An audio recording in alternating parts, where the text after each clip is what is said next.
Hi అండి. తెలుగింటి అత్తాకోడళ్ళ రుచులకు స్వాగతం అండి. మీరందరూ బాగున్నారా? మేము బాగున్నామండి. మీరందరూ బాగోవాలని కోరుకుంటున్నాను. ఇదిగోండి మల్లెపూలు. ఈ ఒక రకం మల్లెపూలు, ఈ ఒక రకం మల్లెపూలు. చూసారా ఎన్ని పూలు ఇడిసేసినాయో?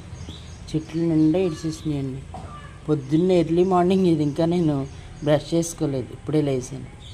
లేచేటడికి దొడ్డంతా మంచి గుమాళింపు వాసన అండి. రాత్రి కోసుకోలేదు, కోసుకోవంటే మాకు వాళ్ళు.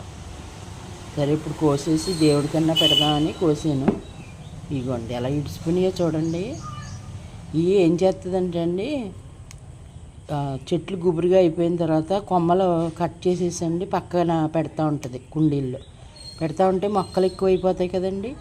ఎక్కువై చక్కగా పూసేస్తాయి. ఎన్ని పూలు ఉన్నాయో చూసుకోండి, మరి ఎన్ని ఉన్నాయో. ఇవి బయట కొనుక్కుంటే దొరికేవి కాదండి, అంత బాగుంటాయి, చాలా బాగుంటాయి. మంచి వాసన. తెల్లారికి బాగా ఇడుతాయండి, తెల్లవారుజామున